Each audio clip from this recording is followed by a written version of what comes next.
Halo semuanya, Shalom, apa kabar? Hari ini saya Putra dipercaya untuk bisa sharing di acara Go Sharing Live dari Gereja Oikos Bogor. Untuk rekan-rekan semua, jangan lupa tonton Go Sharing Live setiap hari Rabu di minggu pertama dan minggu ketiga di YouTube channelnya Go Bogor, yaitu Go Bogor Online Service. Oke, hari ini aku mau sharing sedikit tentang satu renungan dari aku pribadi. Aku kasih judul untuk sharing aku hari ini adalah restoration. Nah, atau restorasi. Apa sih restorasi itu atau restoration? Nah, dari KBBI saya coba cari. Restorasi itu adalah pengembalian atau pemulihan kepada keadaan semula. Bisa gedung, bisa negara, bisa kedudukan kerajaan, dan lain hal sebagainya. Nah, hari ini aku mau sharing dari satu ayat firman Tuhan yang begitu luar biasa, dari satu kisah seseorang yang begitu luar biasa, hidupnya diuji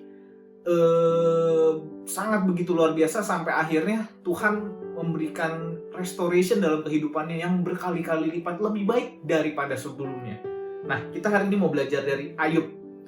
Saya bacakan firman-Nya di Ayub 42 ayat 10 sampai 13. Bunyinya, lalu Tuhan memulihkan keadaan Ayub setelah ia meminta doa untuk sahabat-sahabatnya, dan Tuhan memberikan kepada Ayub 2 kali lipat dari segala kepunyaannya dahulu. Kemudian datanglah kepadanya semua saudaranya laki-laki dan perempuan dan semua kenalannya yang lama, dan makan bersama-sama dengan dia di rumahnya. Mereka menyatakan turut berduka cita dan menghibur dia oleh karena segala malapetaka yang telah ditimpakan Tuhan kepadanya. Dan mereka masing-masing memberi dia uang, 1 kesita dan sebuah cincin emas. Tuhan memberkati Ayub dalam hidupnya yang selanjutnya lebih daripada hidupnya yang dahulu. Ia mendapat 14.000 ekor kambing domba dan 6.000 unta, 1.000 pasang lembu dan 1.000 ekor keledai betina. Ia juga mendapat 7 orang anak laki-laki dan 3 orang anak perempuan. Nah, mungkin rekan-rekan semua udah cukup sering mendengar ya kisahnya Ayub, bagaimana ia begitu luar biasa hidupnya. Namun ada kalanya pada saat satu ketika ia diizinkan oleh Tuhan, iblis mencobai dia sehingga akhirnya hidupnya hancur, ditinggal istrinya, anaknya meninggal. Ayub sebelumnya juga orang yang cukup berkecukupan ya, cukup kaya, sampai dia jatuh miskin dan terserang penyakit juga, dan dia ditinggalkan oleh keluarganya, oleh teman-temannya. Dan di akhir hidupnya, yang dimana ia menunjukkan setianya dia kepada Tuhan, dia tetap percaya kepada Tuhan. Bahkan ada satu momen kita tahu ya, Ayub diolok-olok gitu. Dengan kesetiaan dia kepada Tuhan, tapi dia diolok-olok, tapi dia tetap memilih untuk setia dan percaya bahwa Tuhan tidak meninggalkan dia. Nah, menyambung ke topik hari ini yang aku mau sharingin tentang restoration, ada 2 poin buat aku pribadi tentang restoration ini dalam kehidupan kita sehari-hari. Yang pastinya buat aku pribadi, poin nomor 1 adalah Tuhan itu sangat rindu sekali untuk merestorasi hidup kita. Tapi seringkali kita tidak sabar dan kita tidak mau taat dengan apa yang Tuhan lakukan terhadap hidup kita.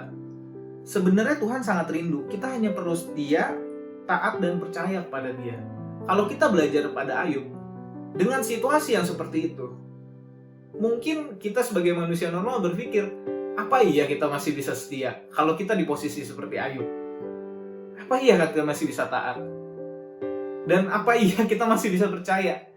Tapi kalau kita belajar dari Ayub, dia tetap setia, dia tetap percaya, dan dia tetap taat kepada Tuhan. Nah, kita hari-hari ini mungkin banyak menghadapi masalah, tantangan dalam pekerjaan, dalam keluarga. Mungkin kita juga terjerembab dalam keterikatan, mungkin pornografi, judi dan lain hal sebagainya. Mungkin ketika kita baca kisah Ayub, kita juga pengen, Tuhan saya juga pengen direstorasi dong, saya pengen dipulihkan, saya ingin dikembalikan seperti semula saya yang dahulu, yang bebas dari segala keterikatan, dosa-dosa, masalah-masalah. Percaya deh, Tuhan itu sangat ingin merestorasi hidup kita. Tapi kita yang harus seutuhnya percaya juga sama Tuhan gitu. Karena untuk merestorasi itu memerlukan sebuah proses yang begitu panjang. Kalau saya boleh cerita, saya punya satu mobil tua. Itu produksi tahun 94. Ya lebih kurang 20 tahunan ya, berarti umurnya mau 30 tahun. Nah, saya saat ini sedang progres untuk merestorasi mobil ini. Dan untuk merestorasi sebuah mobil, ini terlepas kita ya, Tuhan yang ingin merestorasi hidup kita. Ini saya membahas something yang benda nih, bukan manusia yang tidak punya hati dan perasaan. Ini hanya sebuah benda. Itu prosesnya cukup panjang. Ada turun mesin, ada pengecatan bodi, pengerjaan interior, dan lain hal sebagainya yang memakan waktu cukup lama. Bahkan kalau bahasa saya dengan lingkungan komunitas, punya uang saja tidak cukup bro. Kita harus sabar dan harus tekun, karena uang tidak bisa menjamin hasil daripada pengerjaan restorasi ini. Karena biarpun kita punya uang, kita tidak bisa membuat restorasi ini berjalan dengan cepat. Karena untuk merestorasi ini memang memerlukan waktu dan kedetilan. Sama halnya teman-teman, ketika Tuhan mau merestorasi hidup kita. Ketika kita tidak mau taat dan setia, bahkan percaya kepada Dia, bagaimana Tuhan mau merestorasi hidup kita gitu. Karena untuk merestorasi kehidupan kita, untuk menjadikan kita manusia yang lebih baik, kalau kita baca tadi di Ayub itu hidupnya lebih baik dari hidup dia yang sebelumnya, yang dimana hidup dia sudah baik. Sama teman-teman, Tuhan sangat rindu untuk memberkati hidup kita menjadi lebih baik lagi dari hidup kita sebelumnya. So, jadi kita hanya tinggal perlu taat, setia, dan percaya pada Tuhan. Itu poin satu. Poin kedua adalah, nah ini nih, untuk melalui sebuah restorasi, Tuhan itu sangat suka dengan yang namanya proses.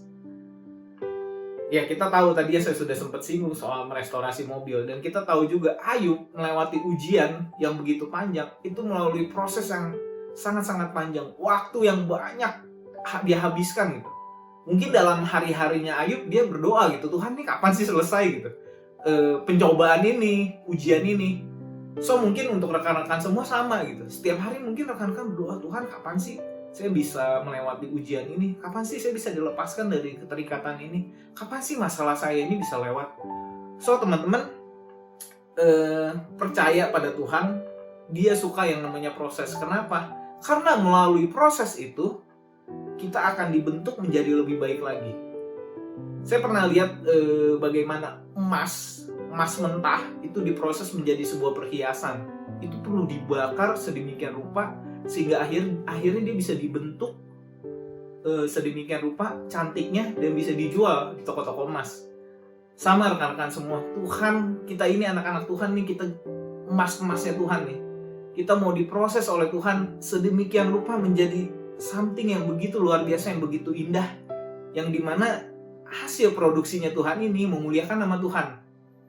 So jadi untuk rekan-rekan semua, ketika hidup kita ingin direstorasi, kita hanya tinggal perlu percaya, taat, setia, dan kita tahu untuk merestorasi itu kita melewati proses yang cukup panjang.